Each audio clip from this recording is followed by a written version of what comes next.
Cashback Ricochet հետ բերքոնը totogaming.am Շնորհակալություն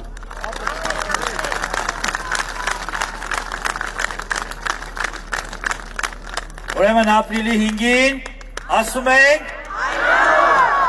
Ապրիլի 5-ին ասում ենք Սիրելի սիսյանցիներ այժմ խոսքը հանձնում եմ Հայաստանի Հանրապետության վարչապետ Նիկոլ Փաշինյանին Սիրելի սիսյանցիներ Հայաստանի Հանրապետության հպարտ քաղաքացիներ ողջունում եմ բոլորին Եվ էլի ուրախ եմ, որ Սիսիանում էլ կարող եմ հպարտությամբ ասել, որ բարեբախտաբար սիսիանցիները չեն կարող ասել, որ մենք ընտրությունից ընտրություն ենք երևում այստեղ, որովհետև այս ընթացքում սա արդեն իմ չորրորդ այցն է Սիսիան եւ ուրախ եմ, որ քաղաքում այսպիսի մթնոլորտ է տիրում։ Ես չեմ հիշում առիթ ունեցել եմ ասելու ձեզ ժողովուրդ, բայց Սիսիան բառը ինձ տանում է դեպի իմ մանկություն։ Ինչի հետ է դա կապված։ Ուրեմն իմ հայրը ֆուտբոլի եւ վոլեյբոլի մարզիչ է եւ 80-ականներին ինքը Իջևանի ֆուտբոլի թիմներ մարզում եւ այս Սիսիան բառը շատ հաճախ լսում էի, շատ հաճախ։ Ինչն էր պատճառը, որովհետեւ Սիսիան ուներ շատ ուժեղ վոլեյբոլի թիմ, շատ ուժեղ։ Հիշում եք այդ թիմը։ Հա, հիշում եք։ Ու երբ որ եղբայրս էլ այդ թիմում Իջևանի թիմում խաղում էր, երբ որ մրցումների պիտի գնային եւ այլն, անընդհատ Սիսիան, բոլորի մտահոգությունն էր, դենաս կկարենանք հաղթենք Սիսիանի թիմին, թե չէ։ Ես չգիտեմ այդ թիմի խաղացողներից որևէ մեկը այստեղ ներկա է, թե չկա։ Ցավոք սրտի ներկա չի, բայց եկեք այդ Սիսիանի այդ փառատված թիմին ծափահարենք, որը ինձ Սիսիանը իմ ողջ մանկության ընթացքում այդ վոլեյբոլի թիմն է եղել։ Դա եթե չեմ սխալվում 85, 86, 87, 88 թվականների։ Եվ ուզում եմ երեք սոցիալական ցանցերում շատ մեծ արձագանք էր գտել մի տեսանյութ, որը կապված էր նախորդ օրը Ստեփանավան կատարած իմ այցի հետ։ Ինչ էր տեղի ունեցել Ստեփանավանում։ Ստեփանավանի դենդրոպարկից երբ իջնում էինք, փողոցի եզրին մի կին հացը ձեռքը կանգնած էր, վրան էլ աղ դրած, սրբիչի վրա։ Ես կանգնեցի, մոտեցա այդ կնոջ հետ, կինը ինձ մոտեցրեց, ցույց տվեց իր տունը, որի պատը սենց մեծ, համարյա քանդվելու վիճակում էր այդ տունը։ Ես հետաքրքրվեցի, բա մայրիկ ջան, ով ունեք, ինչ ունեք, տղա, երեխաներ, թոռներ, ու պարզվեց, որ տղան մահացել է, այսինքն փաստացի օգնության կարիք ունի, քանի որ քարոզարշավի շրջաներ ես որևէ բան չխոստացա, գիտություն ընդունեցի տիկնոջ ասածը, մայրիկի ասածը, ֆիքսեցինք իր կոորդինատները եւ հետո երբ որ արդեն պիտի հեռանայի կամ զրուցում էի մի հատ տղա սենց վազելով հեվ եկավ եւ ինքը ասեց որ երկրաշարժին տուն ա կորցրել։ Ես իրեն ասացի երկրաշարժից եթե տուն եք կորցրել, ասում եք երկու խնդիր կա։ Պետքա պարզենք պետությունը ձեր առաջ պարտավորություն ունի, թե պետությունը ձեր առաջ պարտավորություն չունի։ Ինչու՞, որովհետեւ այսինքն հասկանանք պետությունը պարտք է քաղաքացում, թե այլ հանգամանքներ են պատճառել։ Եվ հաջորդը, երբ որ ինքը սկսեց խոսել, որ տուն չունի, տնակում է ապրում եւ այլն, ես իրան ասացի իմ պատկերացումը ներկայացրի, որի մասին նախկինում էլ խոսել եմ, ասացի, որ առողջ տղամարդը, մի հատ ուրիշ առողջ տղամարդու կդիմի տան հարցով Իմ պատկերացումն է նա, որ առողջ տղամարդը պետք է աշխատի եւ ոչ միայն առողջ տղամարդը, առողջ կինը նույնպես, դա էլ է շատ կարեւոր։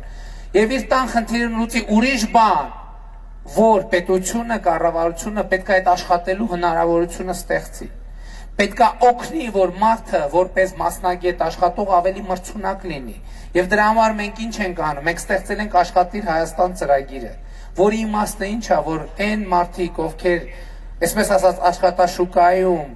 մրցունակ չեն, այդ մարդկանց մենք օգնենք վերապատրաստվել, շուկայում ավելի մրցունակ աշխատանք գտնել։ Մենք ծրագրեր ենք իրականացնում վարկային, այդ թվում մենք այդ խելացի անասնաշենքերի եւ այլ ծրագրեր, որ ասում ենք քաղաքացին թող քաղաքացիները հավաքվեն, այդ խելացի անասնաշենքի գան կրթական process անցնեն, կառուցեն այդ շենքը եւ այդ շենքի գնի 50%-ը մենք կանխիկով վերադարձնում ենք։ Մենք այսօր 1000 ընտանիքի ներգրավում ենք աղքատությունը հաղթահարելու ծրագրի մեջ։ Ինչ ենք ասում 1000 ընտանիքի, որը եւ այդ ծրագիրը եթե հաջող ստացվի կշարունակենք։ Ասում ենք կովը տալիս ենք, ընդ որում ծանրած կով ենք տալիս, որ հորթ ունենա։ Կովը տալիս ենք, կերը տալիս ենք, անասնաբուժի վճարում ենք, որ գնա այդ կովին նայի։ Այդ քաղաքացիներին փող ենք տալիս, որ իրանց կովը պահի։ Եվ մեզ համար սա կարևոր process է, որ մարդը հաղթահարի, որովհետև այսօր նոր խոսում ենք, ենթադրենք մարդը գալիս է ասում հաց չունեմ ուտելու, հաց տվեք։ Լավ հայ, փող չունեմ հաց առնելու։ Լավ հանեցինք 1 միլիոն դրամ տվեցինք։ Այդ 1 միլիոն դրամը սպառեց։ Չգիտեմ, մի ամիս, 5 ամիս, թե 10 ամիս հաց առավ կերավ, հետո ինչ առնելու։ Էլի 1 միլիոն տվեցինք, էլի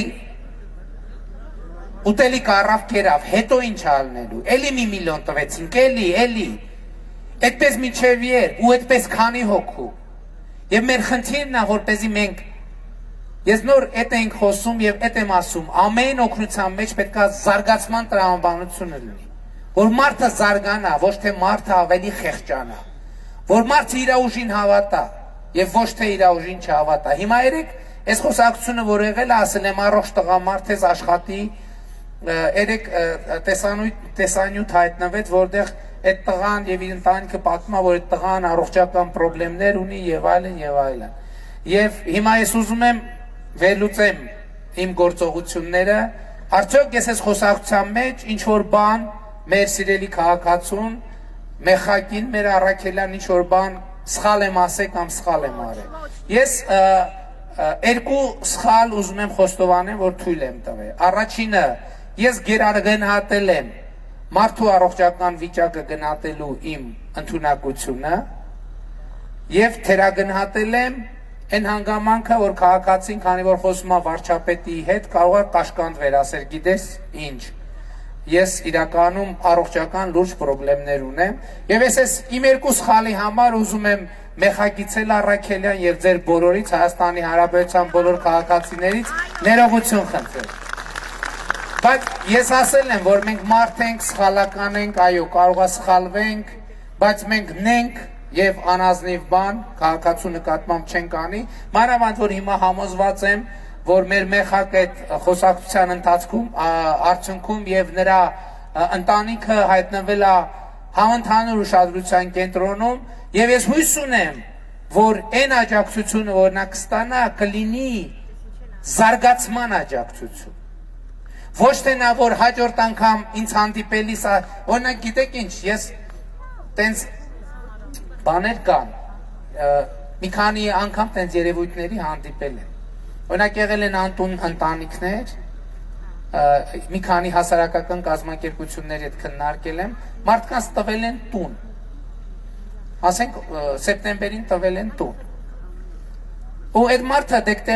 նոյեմբերին եկել է ասել, գիտես ինչ, հոսանքից փողը չեմ կարողանում վճարեմ, հոսանքը սանջատել է։ Հոսանքի փողը վճարել են, ասել են այա մի սեսքան հոսանքի փող կտանք քեզ։ Եկել է ասել այդ հոսանքի փողը չի հերիքում, որ տունը ջեռուցենք։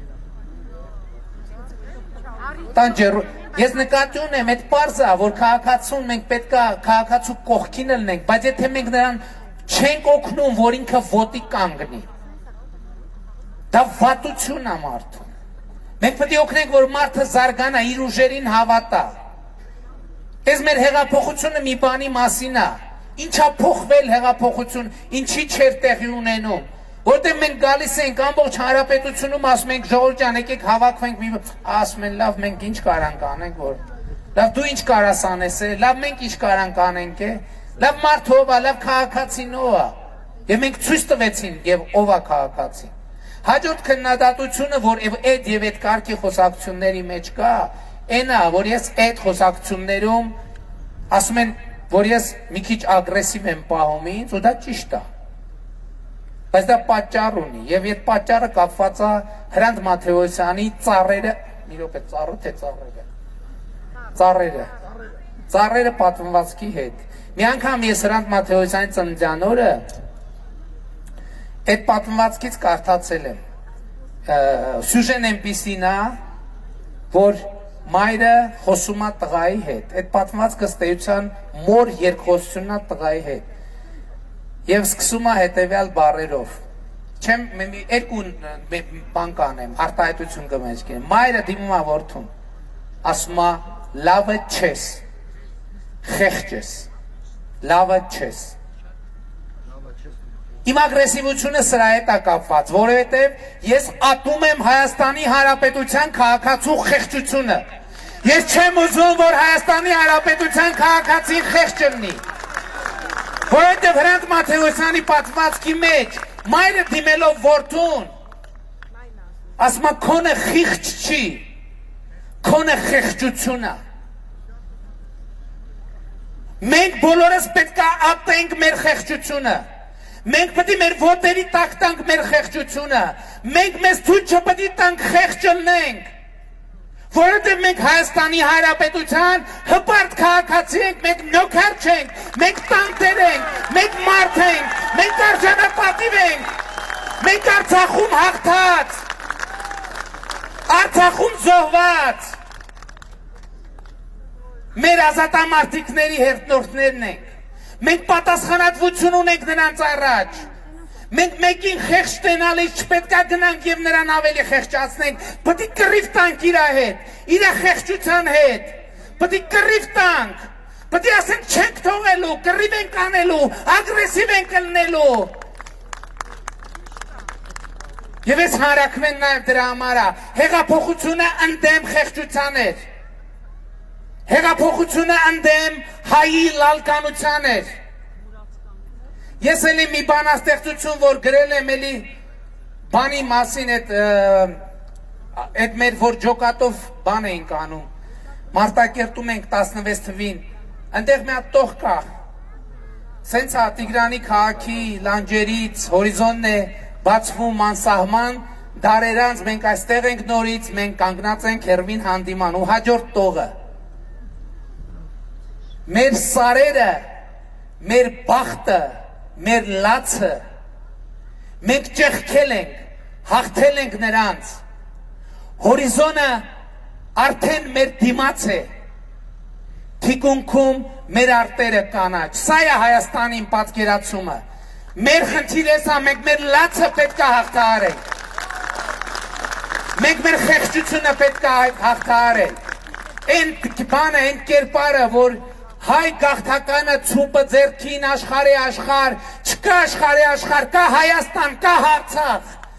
կա Հայաստանի Հանրապետություն, կա Արցախի Հանրապետություն, կա Հայաստան միացյալ եւ Հայաստանի հպարտ քաղաքացի։ Եվ ես Առաքելի մեխակի հետ, բոլոր մեխակների հետ այդ կռիվը ունեմ, բոլոր մեխակների հետ այդ կռիվը ունեմ, Որտև ես գիտեմ, ես էլ մեխակի նման մի տղա եմ, ծնված Իջևանի մի սովորական, ձեր ընտանիքների 90%-ի նման մի ընտանիքում, որին անդադ փորձել են ասել, որ վայ մեջ պտի ունենաս, վայ պետքա վիզը ծռես, բայց Աստծո օգնությամբ հավատալով Աստծուն, մենք պետքա հավատանք ինքներս մեզ, Հիմա մենք բացի Աստծուն հավատալուց, մենք կարանք իրար հավատանք, որովհետև իրար ապացուցել ենք, որ ուժեղ ենք, իրար մենք ապացուցել ենք, որ ուժեղ ենք, և պետք է թոթափենք մեր խեղճությունը, այո ոչինչ թողեք ճանապարհին սխալվենք, մեկին անտեղի կնեղացնենք, 1000 անգամ ներողություն կխնդրենք, և ես ուզում եմ 100,000 անգամ ներողություն խնդրեմ բոլոր այն մարդկանցից, ում իմ քաղաքական գործունեության ընթացքում իմ որևէ ելույթով, որևէ ակնարկով, որևէ խոսքով նեղացրել եմ, վիրավորել չգիտեմ, Որովհետև նույնիսկ այս խեղճության մասին որ խոսում եմ, կարող է էլի մարդիկ կնեն, նեղվեն։ Ես ներողություն եմ խնդրում, բայց ես ձեր խեղճության դեմ կռիվ եմ տալու, ես խեղճության դեմ պատերազմ եմ տալու, ես վիճը ծուր հայ քաղաքացի չեմ ուզում տեսնեմ։ Ես հատում եմ խեղճությունը, ես հատում եմ հայ ժողովրդի խեղճությունը, հայ ժողովուրդը պետք է խեղճ չլինի։ Բայց այստեղ կա ուրիշ բան, որ քաղաքական հայտնի շրջանակները հիմա մեխակին սարքել են դրոշ, թե իբր այ տեսեք ինչա կատարվում է Հայաստանում։ Բա այ խելոքներ, մեխակը ձեր իշխանության վաղ ծնվել, մեծացել, տունը կորցրել ու չի ստացել։ Բա ինչի չեք լուծել մինչև հիմա մեխակի հարցը։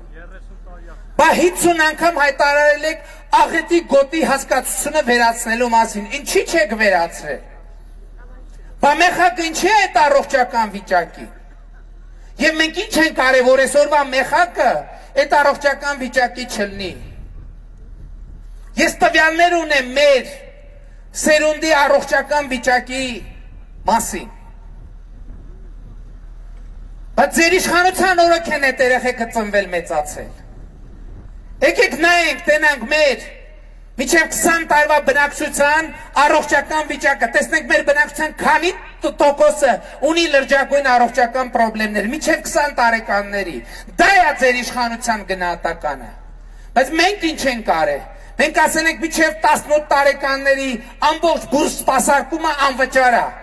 որպեսզի մեր այսօրվա մեխակները 5 տարի, 10 տարի հետո չասեն, մենք անաշխատունակ չենք, որովհետև մենք պետք է ապահովենք, որ մարդը աշխատի։ Աղետի գոտու մասին եք ասում։ 2018-19 թվականին մենք 4 միլիարդ դրամ ենք հատկացրել, որպեսզի աղետի գոտու այն բնակիչների նկատմամբ, այդ իմ հարցը սրա հետ է կապված, որոնց նկատմամբ պետության պարտավորությունը ֆիքսված է, այսինքն պետությունը գրել ստորագրել է, որ ժողովուրդ ջան, մենք ձեզ տուն ենք պարտք, եւ 91 թվից մինչեւ այսօր չի տվել, վերջին 600-700 ընտանիքների տների հարցը լուծելու հարց ենք մենք լուծում։ Եվ 20 թվին 3 միլիարդ ենք հատկացրել, 17 թվին տարեկան 500 միլիոն է դրա համար հատկացված եղել։ 6 անգամ մենք մեծացրել ենք։ Մանկատան սաները, 300 սաները, որից 2001 թվից պետությունը պարտք է եւ տուն է պարտք։ 2001 թվականից գրես ստորագրել են, որ երեխեք ջան, մենք ձեզ տուն ենք պարտք։ 2020 թվին են այդ երեխեքը տուն ստանում, որովհետեւ մենք բյուջեից 2 միլիարդ հատկացրինք, որ այդ հարցերը լուծվի։ Ադրբեջանից բռնագաղթած փախստական 200 ընտանիքի բնակարանային հարցը լուծելու համար մենք 1.9 միլիարդ դրամ ենք հատկացրել։ Բա ինչի է այդ իշխանությունը եւ նրա ակտիվիստները, որ այսօր մեխակին սարքել են դրոշ, բա ուր եք միջև հիմա։ Բա ձեր բարձուկների ծնգակ նոր սկսեցիք մեխակներին նկատել, բա ինչի չեք նկատում։ Կամ թե չէ դուք քանի անգամ եք ձեր ավտոն կանգնացրած ճանապարհի եզրին կանգնած մարդուն մոտեցած ասած էս ինչ հարց ունենք։ Ձեր կորտեժները վզզիտականցնում էր 1000-ի տակ 5 կիլոմետր, այս կողմ 5 կիլոմետր են կողմ փակած։ Դուք երբ եք ընդհանրապես մարդկանց հետ շփվել։ Երբ են մարդիկ ձեր երեսը տեսել։ Այ ոչիստներ։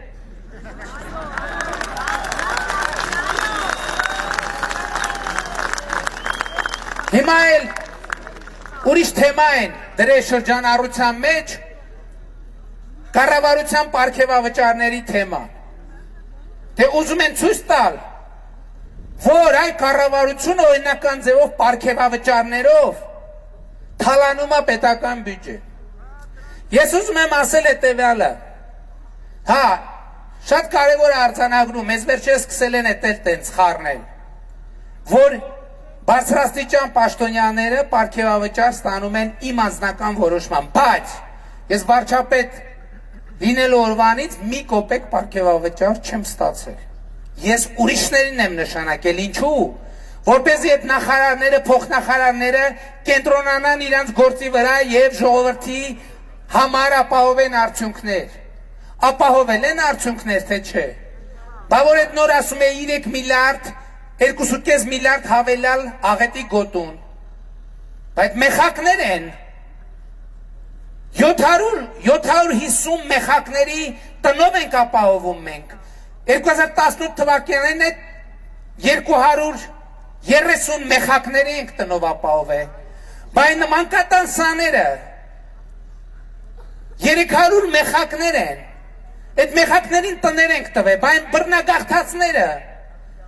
բա մեխակներ են։ Այդ մեխակներին 200 ընտանիքի տուն ենք տալիս։ Բա մենք 2010-20 թվականի բյուջեի արդյունքներով այսօր բյուջեի չէ։ Հայաստանը ամբողջ Եվրոպայում եւ յետխորհրդային տարածքում ամենաբարձր տնտեսական ցուցանիշ ապահոված երկիրն է։ Ես հասկանում եմ, մենք 18 թվից ի վեր այսօր ավելի քան 1 միլիոն մարդու, 1 միլիոն, խնդրում եմ թվին ուշադրություն դարձրեք, 1 միլիոն մարդու կամ աշխատավարձ ենք բարձրացրել, կամ թոշակ, կամ նպաստ, ավելի քան 1 միլիոն մարդու 1.5 տարվա ընթացքում։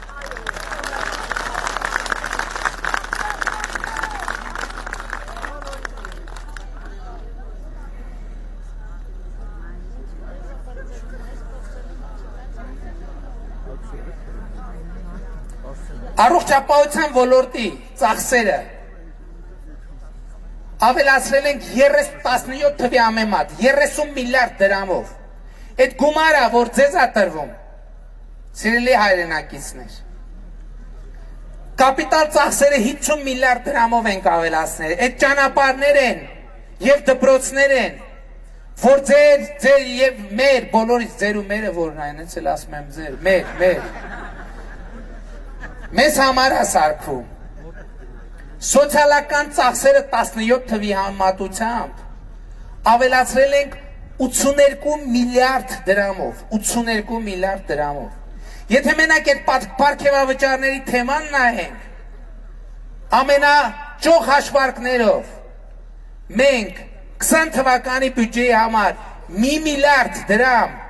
նախատեսել ենք այդ հոդվածի համար, 70 միլիարդ դրամ միայն թոշակներ, նպաստներ,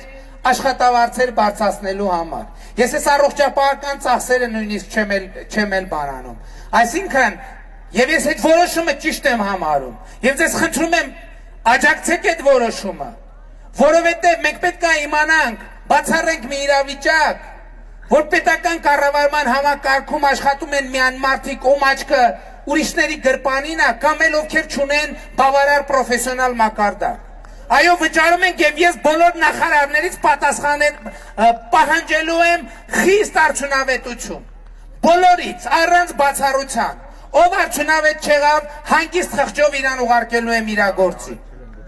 Եվ երկրորդը կա։ Այո, պետական կառավարման համակարգում աշխատանքի հեղինակությունը պետքա բարձրանա։ Պետքա բարձրանա։ Որովհետև այդ ծառայությունը պետքա մատուցվի ամենաբարձր մակարդակով, ամենաբարձր պրոֆեսիոնալների կողմից։ Եվ հանրային կառավարման բարեփոխումները մենք իրականացնելու ենք։ Որպեսզի կառավարությունը ա. քիչ խանգարի եւ բ. հնարավորինս շատ օգնի։ Հաջորդը երկրի վիճակի մասին։ Կա հարց, բա որ այդքան շատ փոփոխություններ ա եղել։ Մարդիկ իրանց կյանքի վրա փոփոխություններ ինչի չեն զգում։ Նախ զգում են մարդիկ, ուրիշ բան, որ այդ փոփոխությունները արդյոք այնքան է, ինչքան մենք ուզում ենք, ոչ, բայց ես ուզում եմ այս վիճակը համեմատել գլխացավ ունեցող մարդու վիճակի հետ։ Երբ որ դուք գլխացավի դեղ եք խմում, ձեր գլխի ցավը մի անգամից է անցնում։ Լինում է, որ տևում է 15 րոպե, լինում է, որ տևում է կես ժամ, լինում է, որ անհրաժեշտություն ալնում երկրորդ հաբը խմել, որովհետև շատ ուժեղ է ցավում։ Այսօրվա մեր հանրապետության վիճակը այդ վիճակն է, որ մենք այդ գլխացավի դեղը խմել ենք եւ մեր ցավը անցնելու process-ի մեջ է։ Եվ չկասկածեք ընդհանրապես։ Եվ թույլ չտաք, որ այդ ոչիստները իրենց կեղծիքներով ինչ ասես տարածում են իմ ընտանիքի կառավարության բարձրաստիճան ներկայացուցիչների մասին, ինչ-որ ճոխությունների մասին, ինչ-որ մի բաների մասին, մենք այո, ես արհամարում եմ, ես ուզում եմ դուք էլ արհամարեք։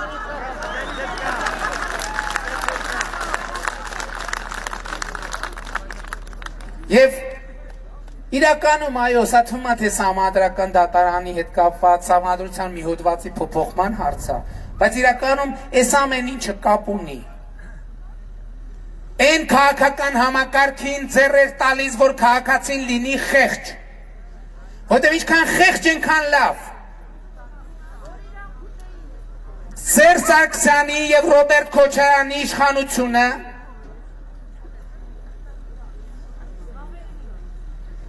նրանց պետք էր, որ մարդիկ հնարավորինս լինեն աղքատ, գիտեք ինչի, որ երբ ընտրությունների ժամանակ 10,000 կամ 5,000 դրամ ընտրակաշարք առաջարկեն, մարդ այնքան խեղճ չլինի, որ 5,000 դրամ տենալիս զարմանա, որտեւ եթե մարդը 5,000 կամ 10,000 դրամ տենալիս չի զարմանում, նա էլ ընտրակաշարքով չի քվեարկի։ Եվ ես այսօր ասում եմ,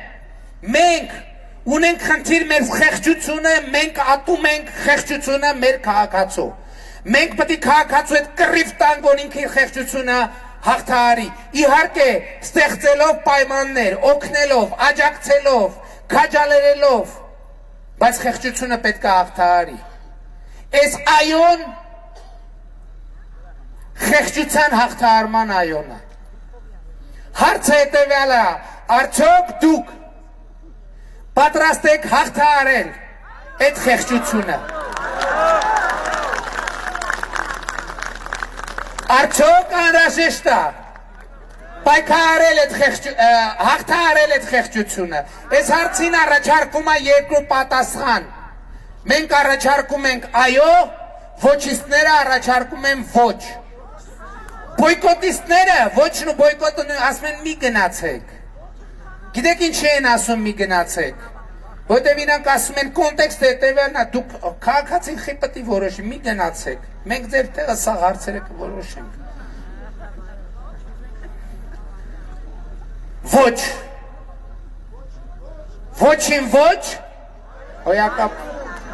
էլի հերթականի իմպրոզիվիզա, ոչին ոչ, այոին այո։ Եվ էլի, Մեղրիում երեկվա օրը մի անգամ արտասանեցի, մայլ այսօր էլ ուզում եմ անգիր փորձեմ, գիտեք որ հարակվեի հետ կապված բանաստեղծություն եմ գրել, ուզում եմ ձեզ համար արտասանեմ, մանավանդ Համոս Այանի հայրենիքում, այս անգամ կներեք, որ Համոս Այան չեմ արտասանում, իմ գրած հեղափոխությանը ասում եմ այո բանաստեղծությունը։ Մեղրիում կարդալով էի, այս անգամ փորձեմ անգիր, եթե սխալվեմ կներեք։ Հեղափոխությանը ասում եմ այո, ետ ճամփա չունի դեպի գաղջանցյալ, իր վաղվա օրվան ժպիտով նայող, ժողովուրդը բորբ, հպարտ, միացյալ։ Արդարությանը ասում եմ այո, ոչ մի հերոսակ, որ չխուսափի, հանցանքին արժան պատասխան տալու և հատուցելու ահեղ սարսափից։